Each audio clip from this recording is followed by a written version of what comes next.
ഇന്ത്യയിലുടനീളം യാത്ര ചെയ്യുന്നവർക്കറിയാം കഴിഞ്ഞ 10 വർഷം കൊണ്ട് രാജ്യത്തുണ്ടായ അടിസ്ഥാന വികസന പ്രവർത്തനങ്ങളിലെ കുതിപ്പിനെ കുറിച്ച്. അതിൽ തന്നെ ദേശീയപാത വികസനം എടുത്തു പറയേണ്ടതാണ്. ഇന്ന് ലോകത്തിലെ ഏറ്റവും വലിയ രണ്ടാമത്തെ റോഡ് ശൃംഖലയാണ് ഇന്ത്യയുടേത്. കഴിഞ്ഞ വർഷം തന്നെ 12,349 കിലോമീറ്ററാണ് ദേശീയപാത നിർമ്മിച്ചത്. 6 വരിയും 8 വരിയും 12 വരിയുമൊക്കെ റോഡുകൾ നമ്മുടെ രാജ്യത്ത് ഇപ്പോൾ നിലവിലുണ്ട്.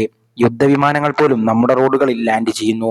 ഇക്കഴിഞ്ഞ കേന്ദ്ര ബജറ്റിൽ 2.72 ലക്ഷം കോടി രൂപയാണ് ഈ വകുപ്പിന് അനുവദിച്ചിരിക്കുന്നത് എന്നോർക്കണം. അതായത് ഇന്ത്യയുടെ അടിസ്ഥാന സൗകര്യ വികസനത്തിന്റെ കാര്യത്തിൽ, പ്രത്യേകിച്ച് ദേശീയപാത വികസനത്തിൽ കേന്ദ്ര സർക്കാർ വളരെയധികം പ്രാധാന്യം നൽകുന്നു എന്നർത്ഥം. അപ്പോഴും കേരളത്തിലെ ദേശീയപാത നിർമ്മാണത്തിൽ ഒത്തിരി പോരായ്മകളുണ്ട്.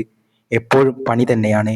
എത്ര പണിതിട്ടും പണി തീരുന്നില്ല എന്ന് മാത്രമല്ല, നല്ല ബ്ലോക്കുമുണ്ട്. ദീർഘവീക്ഷണമില്ലാത്ത പദ്ധതികൾ തയ്യാറാക്കുന്നതിന്റെ കുഴപ്പമാണിത്. ഉദാഹരണത്തിന് എറണാകുളം പാലക്കാട് ദേശീയപാതയിൽ നിർമ്മാണം പൂർത്തിയായ ശേഷമാണ് പല സ്ഥലങ്ങളിലും മേൽപ്പാലം വേണം എന്ന ബോധോദയമുണ്ടായത്. മേൽപ്പാലം നിർമ്മിക്കാൻ ആദ്യം നിർമ്മിച്ച ദേശീയപാത റോഡ് പൊളിക്കും, മേൽപ്പാലം പണിയും. 2-3 മാസം കഴിയുമ്പോൾ തോന്നും അടുത്ത ജംഗ്ഷനിലും മേൽപ്പാലം വേണമെന്ന്. വീണ്ടും പൊളിക്കും, വീണ്ടും പണിയും.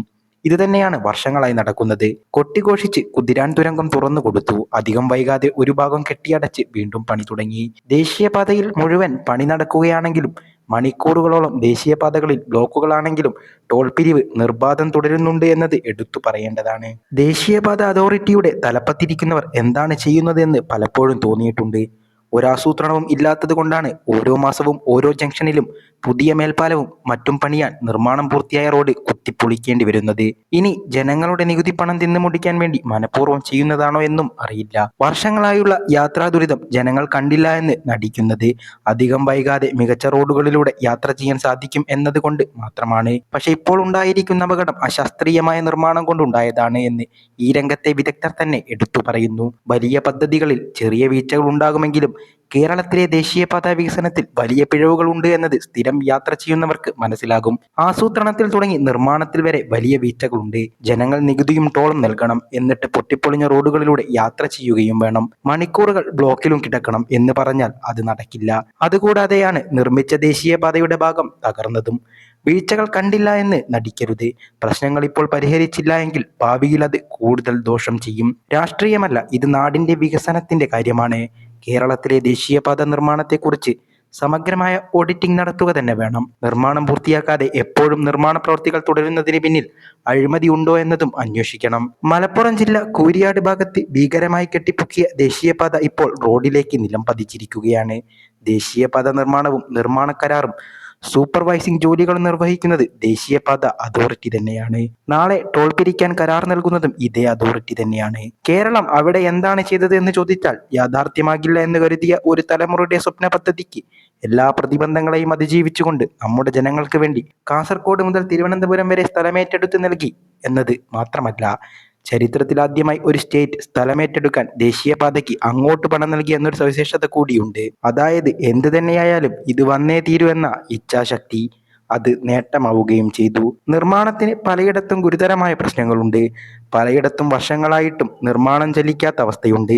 നിർണായകമായ റീച്ചുകൾക്ക് ഉപകരാർ നേടിയ വാഗഡ് എന്ന കമ്പനി ഇതിൽ ഏറ്റവും വലിയ അനീതി കാണിച്ചുകൊണ്ടിരിക്കുന്നു. കേരളത്തിന്റെ ഭൂമിശാസ്ത്രപരമായ പ്രത്യേകതകൾ കൂടി പരിഗണിച്ചു മതിയായ വിധം മണ്ണ് പരിശോധനയും മണ്ണിന്റെ ഘടനയ്ക്ക് അനുസൃതമായ മാറ്റങ്ങളും മുൻകരുതലുകളും ഇവർ നടത്തിയിട്ടുണ്ടോ എന്ന് കൃത്യമായ സംശയമുണ്ട്. കാസർഗോഡ് മുതൽ മലപ്പുറം വരെ പലയിടത്തും തുടർച്ചയായി വാഹനങ്ങൾ ഓടിത്തുടങ്ങുന്നതിന് മുൻപ് പോലും ഇടിഞ്ഞു തകർന്ന് താഴെ വീണുകൊണ്ടിരിക്കുന്നു. തകർന്നു വീണ ഭാഗങ്ങൾ പുനഃക്രമീകരിക്കാൻ ഇനിയും മാസങ്ങൾ വേണ്ടിവരും. ദേശീയപാത നിർമ്മാണം ഒരു ദുരന്തമായി മാറുകയാണ്. കൂരിയാട് ദേശീയപാത തകർന്നത് ഒറ്റപ്പെട്ട സംഭവമല്ല. തൊട്ടടുത്ത തലപ്പാറയിലുണ്ടായ വിള്ളലും കേരളത്തിന്റെ മറ്റിടങ്ങളിലുണ്ടായ തകർച്ചയും നിസാരമല്ല.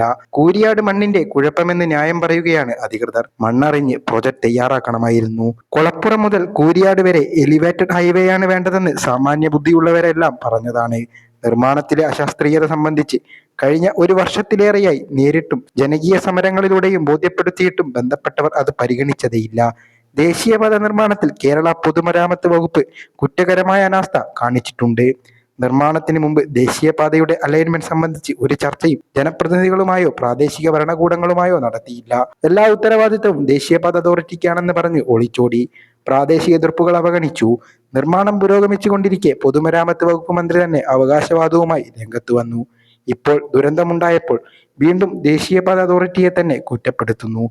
നിർമ്മാണം ആര് നടത്തിയാലും ഈ ദേശീയപാത കേരളത്തിലൂടെയാണ് കടന്നു പോകുന്നതെന്ന് വീണ്ടും ഓർമ്മപ്പെടുത്തുന്നു. എ ഫയൽ ന്യൂസ് ഡെസ്കിൽ നിന്നും അജയ് ദാസ്.